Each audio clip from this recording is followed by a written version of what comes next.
গরুর মতো ওই 30 বছর ধরে যা পেয়েছি ও মালটা তো বের করতে হবে। Yes no? 30 বছর ধরে পড়াশোনা করেছি, অনেক মাল ঢুকেছে, ওই মালটা কোন একজনের কাছে গিয়ে 30 বছর ধরে ওই মালটা ঢালতেই থাকবে, ঢালতে ঢালতে ঢালতে ঢালতে যেদিন রস বেরিয়ে যাবে মালে ধরে যেরকম আখের রসে গাড়ির তলায় পুড়ে দেয় পুড়ে দেবে। Yes no? এই হচ্ছে ব্যাপার। তুমি 30 বছর ধরে শেখো আর 30 বছর ধরে কারো দাও, যখন রস শেষ দেখে না আত্মীয় করে কিরকম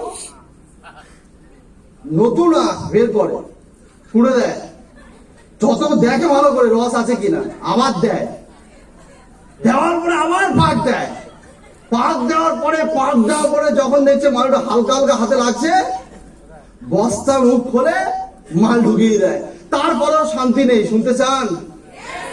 তারপরে একটা শান্তি নেই, ওই আখটাকে বাড়িয়ে এনে সে কি করে না, সে নিয়ে তার বাড়ির সামনে যদি পিচের রোড থাকে পিচের রোডে বিছিয়ে দেয়, আর সারা পৃথিবী দুনিয়ার গাড়ি ওর উপর দিয়ে যায়, মানে শান্তি নাই। Yes no? আবার ওই যাওয়ার পরে আবার এনে বাড়ি উঠান বা কোনো জায়গায় বাগান আগান থাকলে সেখানে মেলায় শুকায়, আরো আবার রোদে সূর্যমামা ওকে আবার পুড়ায়। Yes no? তারপরেও শান্তি নেই, রোদে পুড়লো, অত কিছু হলো, তারপরে আখটাকে নিয়ে এসে উনুনের মধ্যে পুড়ে দেয়। Yes no? তারপরে দাও দাও দাও দাও করে ওই আগুনে চিকেন হয়, বিরিয়ানি হয়, অনেক কিছু রান্না হয়, সেটাও মানুষ ভোগ করতে পারে, লোক ভোগ করে। তার চিরজীবন ফিশিং ফিশিং আর ফিশিং। Yes no? সত্যি স্যার বলে না, চাকরি fishing and fishing and fishing. এই গল্পটা মাই ফ্রেন্ডস কেন বললাম, শুনতে চান? যত এখানে দেখান একটা টিউশারি মাস্টার গাড়ি অ্যাচিভ করেছে 16.5 লাখ টাকা, যত এখানে দেখান একটা 19 বছর 20 বছর 22 বছরের ছেলে অল ওভার ইন্ডিয়াতে এমনই হিস্ট্রি ক্রিয়েট করেছে, কি কিনেছে? Rolls Royce. যত দেখাও স্যার ঘরে আমার ঢুকতে হবে, তুই যত দেখাও ঘরে আমার ঢুকতে হবে, তুমি যা দেবে দাও। তুমি বিএমডব্লিউ এপার দিয়ে তোলো, একজনকে ডাকো, ওকে বিএমডব্লিউ হাতে দিয়ে দাও, ও পথ দিয়ে বিএমডব্লিউ নেমে ওদিকে চলে যায়, তুমি যা এনে দাও ঘরে আমায় ঢুকতে হবে। অত সহজ নয় বর্ণমনা, অত সহজ নয়। আমি ওটাকে একটু ভালোবাসা দিয়েছি গর্ত। গর্তটা একটা আছে আপনারা জানেন, বলার দরকার নেই। আমি একটু ভালোবাসা দিয়েছি, গর্ত থেকে বেরোয়, ইঁদুর যেমন কি করে ঘর থেকে বেরোয় পক পক পক পক করে, দেখি কোথায় কি আছে, ডুবুরে খেয়ে মা আবার হুক করে ঢুকে যায়। Yes no? হ্যাঁ, রোজ রোজ কানের দেখাচ্ছ ভাই। আমি একটা সুন্দর ভাষা দিয়েছি, রাগ করে না, যাই করে কিচ্ছু যায় আসে না। আপনি বাঙালি, আমি বাঙালি, অধিকার নিয়ে বলছি। আপনি মানুষ, আমিও সেই মানুষ জাতির অধিকার নিয়ে বলছি। শুনতে চান? শুনতে চান? টিয়ান্স যারা বোঝে না ওরা হচ্ছে বাঁদর, আর বাঁদরের ঘরে মুক্তোর মালা পড়ে গেছে। বাঁদরের গলায় মুক্তোর মালা, ওর কাছে মালাটা শোভা পায় না, ওর কাছে মালা পরানো মানে ওর ঘাড়ে চুলকানি শুরু হয়ে যায়। মাল কখন খুলে নেবো সেই চিন্তা করে, শুধু ঘাড় নিয়ে পাগল। Yes no? 4 হাত পানি শুধু বের করে কি পড়িয়েছে আমায়। কিন্তু ওই মাল লতা পাতা জড়াবে, লতা পাতা জড়িয়ে ঘুরবে, ওর কাছে খুব ভালো। ওটাও মালা ভারী লাগলো না, কিন্তু মুক্তোর মালাটা বানরের কাছে ভারী লেগে গেল। কিছু বুঝছেন? কিছু বুঝছেন? তাহলে এত সস্তা নয়, বাড়ি যেতে হবে। কি সাকসেস হবে? এত হিস্ট্রি দেখছি, এত কিছু দেখছি, বাড়ি যেতে হবে। আপনি যদি বেড়াতে যান দূরে কোনো জায়গায়, শিয়ালদা থেকে যদি আপনার ট্রেন থাকে, শুনতে চান? শিয়ালদা থেকে যদি আপনার ট্রেন থাকে, এমন একটা সময়ে হতে পারে শিয়ালদাতে আপনার 6 ঘন্টা বসে থাকতে হচ্ছে, থাকবেন না? তাহলে 6 ঘন্টা মানে একটা রাত খাবার। Yes no? 6 ঘন্টা মানে একটা রাত অনায়াসে চলে যায়। তা আপনি কোথাও ঘুরতে যাবেন, আপনি 6 ঘন্টা শিয়ালদা ওয়েট করতে পারবেন, কিন্তু এই BMW, এই মার্সিডিজ, এই জ্যাগুয়ার, এই অডি, যাই গাড়ি দেখান, এইগুলো পাওয়ার জন্য, এই সাকসেস পাওয়ার জন্য আমি আজকে বাড়ি যদি না গিয়ে শিয়ালদায় গিয়ে বসে থাকি, আমার সহ্য হবে না। এ কি আমি দেখেছি এই 6 বছর ধরে অ্যাবজর্ব করেছি, 6 বছর ধরে আমি অ্যাবজর্ব করেছি, দেখেছি যে মানুষ ফালতু ফালতু কিছু জিনিসের জন্য এত স্যাক্রিফাইস করে যেটা তার ড্রিমের জন্য মানুষ করে না। এই কারা এরা? আমি যদি আপনাকে একটা ছবি দেখাই, আমি যদি আপনাকে আমার একটা ছবি দেখাই, আপনি একটু বুঝতে পারবেন যে কেন আজকে এই গলাটা এখানে তাড়া হচ্ছে, কেন এই চিল্লিয়ে কথা বলা হচ্ছে। শুনতে চান? অনেকে তো ছটফট হয়ে গেছে, ভাবছে এই মালটা বসার আগে যদি আমি পালাতাম, আমার তো গায়ের দিকে আসছে সব কথা। এই আমার কত সব গায়ের দিকে আসছে, আমারই বলছে মনে হয়।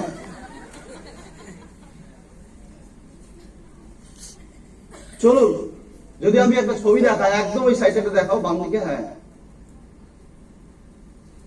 ছবিটা ভালো করে দেখুন, একটু জুম করতে বলবো। নীল শার্ট পরাওয়ালা ছেলেটাকে দেখাতে বলবো। চিনতে পারছেন? টিএনস 6 বছর আগের ছবি, টিএনস করার 1 বছর মতো আগের ছবি। এই সেই ছেলেটা, কলেজ আমার সেকেন্ড ইয়ার তখনকার ছবি। কলেজ থেকে তাড়াতাড়ি বেরিয়ে ঘুরতে গেছিলাম নদীর কাছে, সেই একটা ছবি। ওই যে ছেলেটা আর এই যে ছেলেটাকে দেখছেন, ওই যে ছেলেটাকে দেখছেন, উপরের দিকে যদি তুলতে বলি, এটা কলেজ ফার্স্ট ইয়ার প্রায় শেষ, ব্রিজের উপরে একটা ছবি। এই যে নিচে ছবিটা দেখছেন। আর জানেন, আমরা অনেককে বলি তোমার আজকের যে খারাপ সিচুয়েশন চলছে, এই যে টাফ সময় চলছে, ওই ভাঙা বাড়ি, ওই থোবড়া মুখ, তুমি ওইগুলো ছবি তুলে রেখে দাও। একদিন তোমার কোনো স্পিচ দিতে হবে না, তোমার ওই ছবি দেখবে আর তখনকার ছবি দেখবে, ওটাই মানুষের কাছে মোটিভেশন হয়ে যাবে। কিন্তু কিন্তু কিন্তু তারাই তো এগুলোকে গুছিয়ে রাখবে আমাদের মতো, যার পুরো মাথায় রেডি হয়ে গেছে যে হ্যাঁ আমি একদিন করবোই জীবন, আর এই ছবিগুলো একদিন দেখাবো। যে কনফিডেন্স আর আছে, সে তো রাখবে গুছিয়ে। Yes no? সে তো গুছিয়ে রাখবে। হাত তালে দিচ্ছে, দেখ ভেলকিনাস দেখছে, গিয়ে ভালো করে দিন, ক্যামেরা বন্ধ করে দিন, বন্ধ করে দিন। আর কেউ কেউ কেউ কেউ কেউ কেউ একটু বেশি, আমরা একটু বেশি, কি আর বললাম না, এরকম কি বলতে চাইছো? আমি নরেন্দ্র মোদীকে যতবার হাততালি দিতে দেখেছি, সবসময় আওয়াজ পেয়েছি। তুমি কে ভাই? তুই এরকম করছো?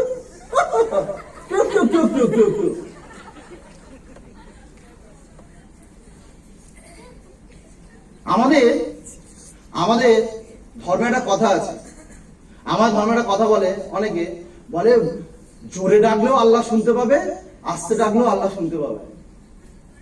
হ্যাঁ, বলে আস্তে ডাকো, আস্তে ডাকো। হ্যাঁ, অত সহজ নয়, অত সহজ নয়। তো মাই ফ্রেন্ডস, আমি জাস্ট এইটুকুই আমি আপনাদের কাছে বলবো, যা শিখেছেন এই পর্যন্ত এগুলোই যথেষ্ট। আমি যা বলেছি স্পিচটা যদি বাদ দেন, তা তো আপনি কোটিপতি হয়ে যাবেন। কিন্তু এই কথাগুলোকে মাথায় রাখতে হবে। এত ঘরের নেশা থাকলে আপনি বড় হবেন কিভাবে? হ্যাঁ, আপনি তো তাহলে সেই লোক। কেউ বলেছে আমি 50,000 টাকা দিয়ে BCM নেবো, আপনি বলুন ঘরে যাওয়ার সময় হয়ে যায়, BCS দরকার নেই, বাড়ি ফেলে। আর তাদের নিয়ে আপনি কাজ করছেন। হ্যাঁ, কি হবে একদিন ট্রেন মিস হয়ে গেলে? কি হবে একদিন শিয়ালদায় ঘুমিয়ে থাকলে? ভাবুন, আমার একজন সিনিয়র, নাম হচ্ছে মিস্টার ফকন মন্ডল, যিনি আমাকে টিএনসে ট যা কিছু আছে সমস্ত কিছু উনি আমাকে ফার্স্ট শিখিয়েছিলেন। সত্যি স্যারের কাছে আসার সাহস হতো না সেই সময়, আর কখনো কল্পনাই করিনি উনি আমাকে ফোন তো করবে দূরের কথা, কখনো কল্পনা করিনি যে উনি আমাকে স্টেজে দাঁড়িয়ে বা কোথাও গফুর বলে এই শব্দটা ইউজ করবে, এই নামটা কখনো ডাকবে। আর আজকে মানুষটা আমাকে প্রচন্ড ব্যস্ততার মধ্যে থেকেও মাঝে আমি স্যারকে ফোন করি, স্যার যদি ফোন রিসিভ করতে না পারে, ওই মানুষটা আমার ফোনটাকে ঘুরিয়ে করে, এটা আমার সৌভাগ্য। খোকন স্যার সবসময় বলতেন, এবং একদিন আমাকে ওপেন উনি ব্যাগ খুলে দেখিয়েছেন, ওনার একটা কালো ব্যাগ ছিল। আমি বললাম, স্যার শুনেছি লিডারদের একটা ভালো ব্যাগ, চামড়ার লেদারের ব্যাগ ইউজ করতে হয়, আপনি এরকম একটা কালো এরকম মোটা এরকম যে ফুলে আছে। আমি আপনি কি বসিরহাটে মাটি কাটতে যাচ্ছেন নাকি? ঝড়া কোদাল আছে নাকি ওর মধ্যে? বলছে গফুর দেখতে চাও, চেন খুলে দেখাতো। দেখি, এই যে স্টিলের যে থালা ডিশ বলে জানেন, থালা আছে একটা, মশারিতে ব্যাগটা এরকম ফুলে। মশারি নিয়ে কি করে? বলে তুমি বুঝতে পারবে না, এমন এমন সময় আমি হাসনাবাদ থেকে আসি, এমন এমন সময় অন্য জায়গা থেকে আসি, ক্যানিং ট্রেন লাস্ট ট্রেনটা মিস হয়ে যায়, আমি শিয়ালদায় মশারি কাটিয়ে ঘুমাই। হ্যাঁ, সত্যি একটা কথা বলতেন, খুব সুন্দর কথা, যে যেদিন তোমার খিদে মিটে যাবে সেদিন থেকে তোমার মৃত্যু শুরু হয়ে গেল। খিদে মিটে গেলে মরণ শুরু। কিছু লোক আছে ও আর না, কোন ব্যাপার না, ভিখারিকে 2 টাকা পকেট থেকে বের করে দিয়ে নিজেকে বিশাল পণ্ডিত মনে করলাম, 2 টাকা। কিন্তু একটা ভিখারি একটা কম্পার্টমেন্টের থেকে, একটা ভিখারি একটা কম্পার্টমেন্টে হাজার হাজার লোক থাকে, একটা কম্পার্টমেন্টে যদি 50 জন 2 টাকা করে দেয়, কত টাকা হয়? আর 100% 50 জন 2 টাকা দেয়। 50 জন 2 টাকা দিলে কত হয় বলুন? 100 টাকা। একটা কম্পার্টমেন্টে 100 টাকা, 12টা কম্পার্টমেন্ট। তাহলে ক্যানিং থেকে শিয়ালদা আসতে একটা ট্রেন শেষ, একটা ট্রেনে তার 1200 ইনকাম করা হয়ে গেছে। আর তুমি এখন পাকসার কাছে নেমে খাটোনি, খাটলে তাও 500 টাকা পাবে। তুমি ওই ভিখারিকে 2 টাকা দিয়ে তুমি বিশাল পণ্ডিত মনে করলে নিজেকে, তোমার চেয়ে ভিখারি ইনকাম বেশি। আজকের ডেটে তাহলে ওই যে ট্রেনে এসছে 1 ঘন্টা, 12টা কম্পার্টমেন্ট ভিক্ষা করা শেষ, আবার ভিক্ষা করবে, আবার ট্রেনে উঠেছে, আবার 1 ঘন্টা যাবে, তাহলে আসলো 1200, গেল আবার 1200, হয়ে গেল 2400। তার একদিনে ওই যে 2 ঘন্টা খেটে তার 2400 টাকা হয়ে গেল। এবারে যে 2000 টাকা ধরুন যান, তার 30 দিনে কত? আর তুই বলছে আমি 15,000 ইনকাম করি, আমার টিএম দরকার নেই। 15,000 টাকা আমি মাসে ইনকাম করি, জানো? তাহলে এবার শুনে নাও, লাস্ট স্পিচ রেডি? খতম করবো, রেডি? খতম করার আগে মনে পড়ছে অপূর্ব বলতো না, এই একটা অপূর্ব আছে এখানে, আসে অপূর্ব বলতো। তো খতম করার আগে শুনতে চান? যে বলছেন না 20,000 টাকা 30,000 টাকা হ্যাপি আছেন, শুনুন। একবার গাড়ি বের করলে মিনিমাম, আমার খাওয়া দাওয়া সব বাদ দিয়ে একবার গাড়ি বের করলে আমার খরচা হয় মিনিমাম 3,500 টাকা। আপনি বাদ দেন 3,000 টাকা মিনিমাম, টুকটাক যাব মিনিমাম 3,000। মাসে যদি 4 বার গাড়ি বের করি, আর তুই বলছিস আমি 18,000 ইনকাম করি, আমার কি দরকার নেই। You dash. Thank you.